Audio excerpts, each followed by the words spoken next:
প্রাথমিক বৃত্তি পরীক্ষা 2025 আমরা আজকে গণিত অংশে দেখাবো যে কোন ধরনের প্রশ্নগুলো বৃত্তি পরীক্ষায় থাকতে পারে।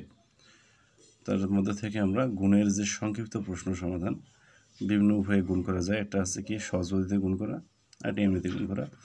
পরীক্ষায় এসে যদি উল্লেখ থাকে যে সহজ পদ্ধতিতে গুণ করো, তাহলে আমরা এটা সহজ পদ্ধতিতে গুণ করব। আর উল্লেখ করা না থাকলে যে কোনোভাবে গুণ করলেই হবে। তা আমরা আজকে এখানে দেখাবো দুইটা অঙ্ক। এটা হচ্ছে সহজ পদ্ধতিতে গুণ করা। দেখবো আমরা কীভাবে গুণটা করি। তো 1 নম্বর প্রশ্ন দেওয়া আছে 999 গুণন 75। এটাকে সহজ পদ্ধতিতে গুণ করতে হবে। আমরা প্রথমে সমান দিলাম এখানে। তো সহজ পদ্ধতির ক্ষেত্রে আমাদের যে তুলনার বিষয় সেটা হচ্ছে কাছাকাছি। এখানে আছে কি 999, এটা কত 1000-এর কত কাছাকাছি, আমাদের বিয়োগ করতে হয়। বিয়োগ করে আমরা এটা ফলাফলটা মিলাবো। তো 1000 থেকে যদি আমরা 1 বিয়োগ করি তাহলে কত হয়, 999 এর সমান হয়। গুণ দিলাম এখানে 75।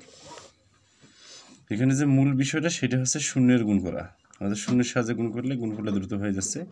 এবং এটা তুলনা করা, প্লাস মাইনাস 100 হতে পারে, 100-এর কত কম কত বেশি, অথবা 1000-এর কত কম কত বেশি, তুলনা করে আমরা ফলাফলটা ঠিক রাখবো। তো এখানে 1000 থেকে 1 বিয়োগ করলে 999 হয়ে যায়, গুণ দিলাম 75। তাহলে এখন আমাদের যে কাজটা সেটা হচ্ছে এই 75 দিয়ে কী হবে, এই একেও গুণ আবার কি একেও গুণ, মানে 1000-কে গুণ করবো আবার 1-কে গুণ করবো। তাহলে এটা লিখতে পারবো এইভাবে 1000 গুণন 75। এখানে ব্র্যাকেট দিলে হবে, না দিলেও সমস্যা নেই। এখানে বিয়োগ আছে, বিয়োগ দিলাম, আবার 75-এর সাথে কী গুণ আছে 1, তাহলে 1 গুণন 75 সমান, তাহলে গুণ করলে হচ্ছে 75 রাখে এখানে 75 হয়ে যায়, আর 3টে 0 বিয়োগ এখানে 75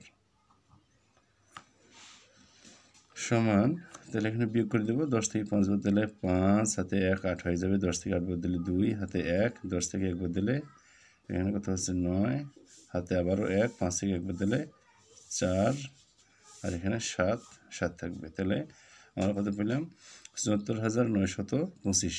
এটা হচ্ছে এখানে আনসার। এটা হচ্ছে সহজ পদ্ধতিতে গুণ। যদি পরীক্ষায় উল্লেখ থাকে সহজ পদ্ধতিতে গুণ করো তাহলে এইভাবে করব, যদি উল্লেখ না থাকে তাহলে আমরা যে কোনোভাবে গুণ করে উত্তরটা মিলাবো। এরপরে 2 নম্বর আরেকটি প্রশ্ন, এটা সহজ পদ্ধতিতে গুণ করা। এখানে আছে 990, এখানে কত 60। আমরা 990-কে 1000-এর কত কাছাকাছি এটা তুলনা করব। তুলনা করে এখান থেকে বিয়োগ করে আমরা 990 মিলাবো। তো প্রথম কাজটা হচ্ছে কি, এখানে 990 দেওয়া আছে, আমরা 1000 নেব। 1000 থেকে যদি 10 বিয়োগ করে দিই তাহলে কত হয়, 990 হয়। গুণ হচ্ছে এখানে 60। তাহলে সমান দিলাম। এখন এই 60 দিয়ে কী গুণ হবে, প্রথমে 1000-কে গুণ করব, বিয়োগ দেবো, তারপরে আবার কি 10-কে গুণ করব। তাহলে এখানে হচ্ছে 1000 গুণন 60, এই বিয়োগ আছে, বিয়োগ দিলাম, আর 10-এর সঙ্গে গুণ হবে আবার 60। তাহলে এখান থেকে গুণ করলে যেহেতু এখানে 60 আছে, 60-কে 60 হয়ে যাচ্ছে, আর 3টা 0 বিয়োগ হচ্ছে এখানে কত 60 লিখলাম, আর একটা 0 আছে এখানে দিলাম বসে, প্লাস 600। এবার আমরা কী করবো, বিয়োগ করব। যে 0 থেকে 0 বাদ দিলে 0, আবার 0 থেকে 0 বাদ দিলে 0, 0 বলতে 10, 10 থেকে 6 বাদ দিলে হয় কত 4, হাতে 1, তাহলে 10 থেকে 1 বাদ দিলে 9, হাতে আবারও 1, 6 থেকে 1 বাদ দিলে 5। এটা হয়ে গেল অ্যান্সার 59,400। তো এই ছিল সহজ পদ্ধতিতে গুণ করা। পরীক্ষায় ডিরেক্টলি না থাকলেও এই প্রশ্নগুলো থেকে সংক্ষিপ্ত প্রশ্ন থাকতে পারে।